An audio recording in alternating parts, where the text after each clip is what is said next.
functional groups. Let's take another look at an example here.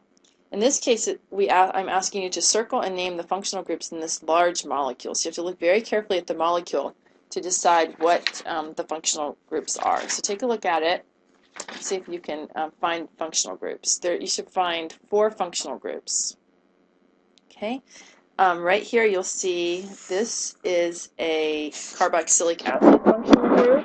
Carboxylic acid functional group. This is an amide. See the nitrogen bound to the carbon, and in this case the nitrogen is bound to 3 carbons. It doesn't matter, as long as there's a nitrogen in there bound to 3 things, it's going to be an amine, but since it's next to a double bond, then that's the amide functional group.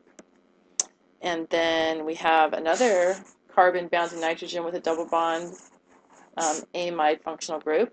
And then this, remember, is the phenyl functional group.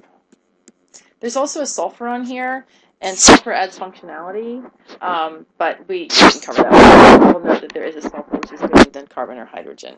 Okay, this molecule is something you're probably very familiar with.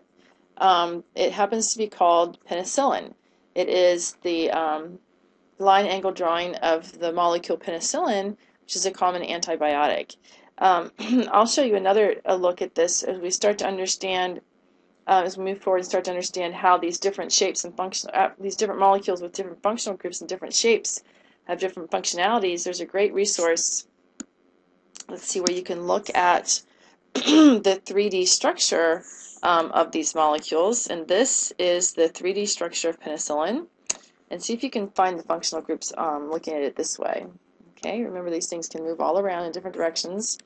Right here you see this is the phenyl group, and the phenyl group is hydrophobic, it doesn't like water, and it's also planar, so it gives some unique shape on the end of this molecule, which could be important right here.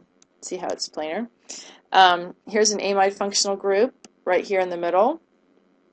And then you can see the yellow is the sulfur, and then, whoops, got all kinds of things going on here. The yellow is the sulfur, and here we go. Whoops.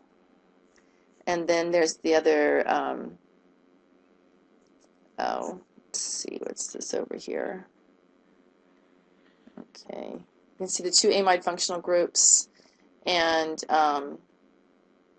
back over here is the carboxylic acid, the red, is the oxygen. So you see the carboxylic acid. So this is a great model to look at these structures from different angles. Okay.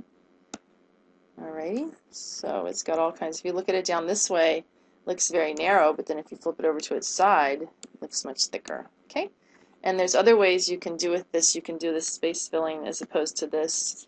And that's a good look at the molecule. It's a nice look at the functional, the phenyl group right there, and then the rest of the hydrophilic end of it over here to the right. Okay. Later in this unit, you're going to get a chance to do a little activity where you get to go on this site, 3dchem.com, and play with some of these molecules. All right. There's one more molecule here at the end that I'd like for you to take a look at. This particular molecule is Valium. You may have heard of this one as well. This is a common pharmaceutical. Take a look at it and see if you can find the functional groups. Okay, well, there's a phenyl group here and a phenyl group here. Those are what we call phenyl groups. We didn't go over it in our table, but halides are those elements that are in the halogen group, group 7 in the periodic table. Those are also considered functional groups. So that's a halide, halide functional group there. And then we've got a nitrogen here, double bound to a carbon and single bound to a carbon. It's got 3 bonds on it. There's no oxygen bound to it, so this is still considered an amine functional group right here.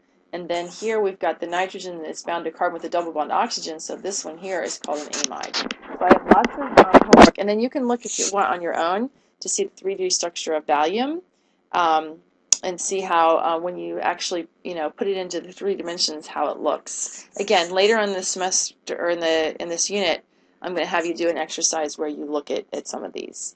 So what I want you to do now is go ahead and do your homework.